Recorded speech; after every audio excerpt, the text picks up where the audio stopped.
வணக்கம். இன்னைக்கு நாம ரொம்ப கனமான ஆனா கண்டிப்பா பேசியே ஆக வேண்டிய ஒரு முக்கியமான விஷயத்தை பத்தி பார்க்க போறோம். மத்திய பிரதேசத்துல ஜபல்பூர் பர்கியானேல நடந்த ஒரு டூரிஸ்ட் போட் விபத்து. இது ஒரு சாதாரண செய்தி கிடையாது. அந்த படகுல இருந்த ஒரு பயணியோட பார்வையிலிருந்து அந்த நிமிஷம் அங்க என்ன நடந்துச்சு அப்படிங்கறத நம்ம இப்ப முழுமையா புரிஞ்சுக்க போறோம். மனித தவறுகளும் இயற்கை சீற்றமும் ஒன்னா சேரும்போது என்ன நடக்கும் அப்படிங்கறத இது நமக்கு ரொம்ப தெளிவா காட்டுது. என்ன காப்பாத்துங்க காப்பாத்துங்க.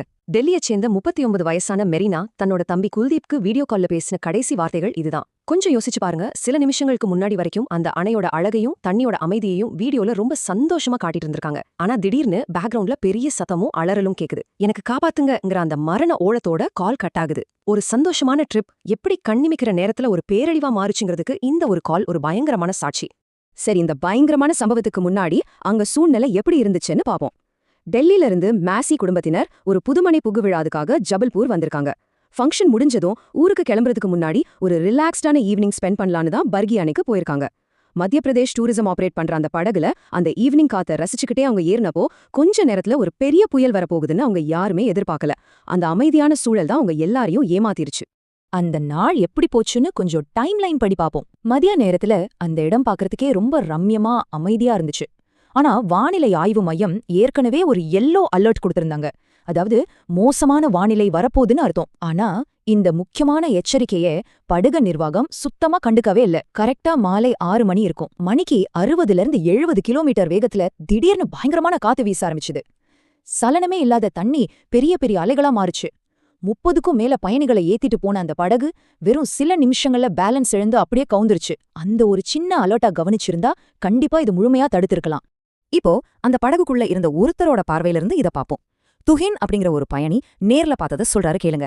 தண்ணி கொந்தளிக்க ஆரம்பிச்சதும் படகு ரொம்ப மோசமா குலுங்கி இருக்கு. ஆபத்தை உணர்ந்த மக்கள் எல்லாரும் தயவு செஞ்சு படக கரைக்கு திருப்புங்கன்னு ஓட்டுநர்கிட்ட கெஞ்சிருக்காங்க. ஆனா அவர் எதையுமே காதுல வாங்கிக்காம திரும்பவும் நதியோட நடுப்பகுதிக்கே படகு கொண்டு போயிருக்காரு. உண்மையில சொல்லணும்னா இந்த ஒரு தப்பான முடிவுதான் ஒரு மோசமான வானிலைய இத்தனை பேரோட மரண சாசனமா மாத்திருச்சு. இது படகுக்குள்ள இருந்த நிலைமை மட்டும் இல்ல, கரையில நின்னு இத பாத்துட்டு இருந்த உள்ளூர் மக்களோட கதறலும் இதுதான். உயிர் பழைச்ச சங்கீதா கோரி என்ன சொல்றாங்கன்னா, கரையில இருந்த கிராம மக்கள் எல்லாரும் ஆபத்து புரிஞ்சுக்கிட்டு படகை எந்த பக்கம் கொண்டு வரணும்னு சத்தம் போட்டும் கைகளால சைகை காட்டியும் சொல்லியிருக்காங்க. ஆனா அந்த ஓட்டுநர் இதையெல்லாம் சுத்தமா மதிக்காம அதே ஆபத்தான திசையில தான் போயிருக்காரு. உதவி கண் முன்னாடி தெரிஞ்சும் அதை அந்த ஓட்டுநர் நிராகரிச்சது பயணிகள் மத்தியில எவ்வளவு பெரிய பீதியை உருவாக்கியிருக்கும்னு நினைச்சு பாருங்க. படகு கவுந்த அந்த நிமிஷங்கள் நினைச்சாலே நமக்கு பகீர்னு இருக்கு. பேலன்ஸ் இல்லாத படகுக்குள்ள தண்ணி வேகமா உள்ள வர ஆரம்பிச்சதுமே மேல் தளத்துல இருந்தவங்கெல்லாம் உயிரை காப்பாத்திக்கணும்னு அடிச்சு பிடிச்சுக்கிட்டு கீழே ஓடி இருக்காங்க. இங்க ஒரு முக்கியமான விஷயத்த கவனிங்க. யாருக்கும் முன்னாடியே லைஃப் ஜாக்கெட்டுகள் கொடுக்கப்படல. படகு மூழ்க ஆரம்பிச்ச பிறகுதான் உடஞ்ச ஒரு ஸ்டோர் ரூம்ல இருந்து லைஃப் ஜாக்கெட்டுகளை அவசர அவசரமா மக்கள் மேல தூக்கி போட்டிருக்காங்க. ஒரு பெரிய குழப்பமோ ஜாக்கெட்டுகளை பிடுங்குற போராட்டமோ அங்க நடந்திருக்கு. அந்த உச்சக்கட்ட பதற்றத்துலலாம் படகு முற்றிலுமா தலைகீழா கவுந்துருச்சு. இப்போ நாம ரொம்ப முக்கியமான ஒரு விஷயத்த ஒப்பிட்டு பார்க்கணும். சாதாரணமா ஒரு டூரிஸ்ட் போட்ல என்னென்ன அடிப்படை பாதுகாப்பு விதிமுறைகள் இருக்கணும், வானிலை ரிப்போர்ட்டை பார்க்கணும், படகுல ஏறதுக்கு முன்னாடியே லைஃப் ஜாக்கெட் போட வைக்கணும், ஒரு நிரந்தரமான அவசர மீட்பு குழு கரையில தயாரா இருக்கணும். ஆனா பர்கியானேல நடந்த சோகமான உண்மை என்ன தெரியுமா? எந்த எச்சரிக்கையும் அவங்க மதிக்கல.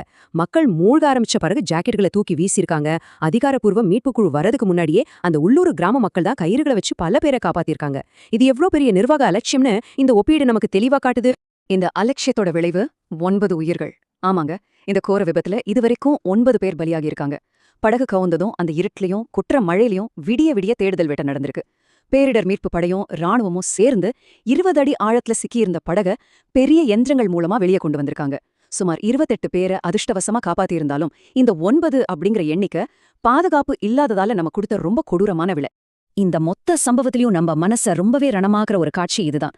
மீட்பு படையினர் தண்ணிக்குள்ள இருந்து உடல்களை வெளியே எடுத்தப்போ ஒரு தாயும் அவங்களோட 4 வயசு மகனும் ஒருத்தர் இறுக்கமா கட்டி அணைச்சபடி பெணமா மீட்கப்பட்டாங்க. அவங்க 2 பேருக்கும் சேர்த்து ஒரே ஒரு லைஃப் ஜாக்கெட் தான் கட்டப்பட்டிருந்துச்சு. அவங்க வேற யாரும் இல்ல, நம்ம ஆரம்பத்துல பார்த்த மெரினாவும் அவங்களோட பையன் த்ரீஷானும் தான். அந்த கடைசி நொடியில தன்னோட குழந்தைய காப்பாத்த அந்த தாய் எவ்வளவு தூரம் போராடி இருப்பாங்கன்னு நினைக்கும் போதே நெஞ்சம் பதறுது.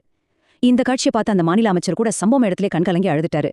இது வெறும் நியூஸ் இல்லங்க, ஈடு செய்யவே முடியாத ஒரு மனித இழப்பு. இந்த துயரத்துக்கு பிறகு அரசாங்கம் சில நடவடிக்கைகள் எடுத்திருக்காங்க. உயர்மட்ட விசாரணைக்கு உத்தரவிட்டிருக்காங்க. உயிரிழந்தவங்களோட குடும்பங்களுக்கு மாநில அரசு சார்பாவும் பிரதமர் நிவாரண நிதியிலிருந்தும் கருணை தொகையும் அறிவிக்கப்பட்டிருக்கு. அதே மாதிரி அந்த மாநிலத்துல இது போல நடக்கிற மத்த படகு சவாரிகளுக்கும் தற்காலிக தடை விதிச்சிருக்காங்க. ஆனா பாதிக்கப்பட்ட குடும்பங்களோட கண்ணீர் கலந்த கேள்வி ஒண்ணுதான். விபத்து நடக்கிறதுக்கு முன்னாடியே ஏன் லைஃப் ஜாக்கெட்டுகள் கொடுக்கல? இவ்ளோ பிரபலமான டூரிஸ்ட் ஸ்பாட்ல ஏன் ஒரு நிரந்தரமான மீட்பு குழு இல்ல? காசு கொடுத்து போன உசுரை திருப்பி தர முடியுமா? இனிமே இப்படி நடக்காம இருக்க நிரந்தரமான தீர்வுகள் வேணுங்கிறது தான் அவங்களோட கோரிக்கை. நாம இந்த பதிவோட இறுதி பகுதிக்கு வந்துட்டோம். இந்த மொத்த சம்பவமும் நம்ம முன்னாடி வைக்கிற ஒரு மிக முக்கியமான கேள்வி இதுதான். இந்த ஒரு பெருந்துயரமாவது சுற்றுலா படகுகளுக்கான கடுமையான பாதுகாப்பு விதிமுறைகளை கட்டாயமாக்குமா? விபத்து நடந்ததுக்கு அப்புறம் நிவாரணம் கொடுக்கறத விட விபத்தே நடக்காம தடுக்கிறதுக்கான ஒரு சிஸ்டத்தை எப்போ நாம உருவாக்க போறோம்? சுற்றுலா பயணிகளோட பாதுகாப்புங்கிறது ஒரு சலுகை கிடையாது, அது அவங்களோட அடிப்படை உரிமைங்கிறத நிர்வாகம் உணரணும். இந்த சம்பவத்துல இருந்தாவது பாடம் கத்துக்கிட்டு இனி ஒரு உயிர் கூட இப்படி போகாம இருப்பதை உறுதி செய்வார்களா? இந்த ஒரு பெரிய கேள்வியோடு இன்னைக்கு பதிவை நாம நிறைவு செய்வோம். இதுக்கான பதில தேட வேண்டிய பொறுப்பு நம்ம எல்லாருக்கும் இருக்கு.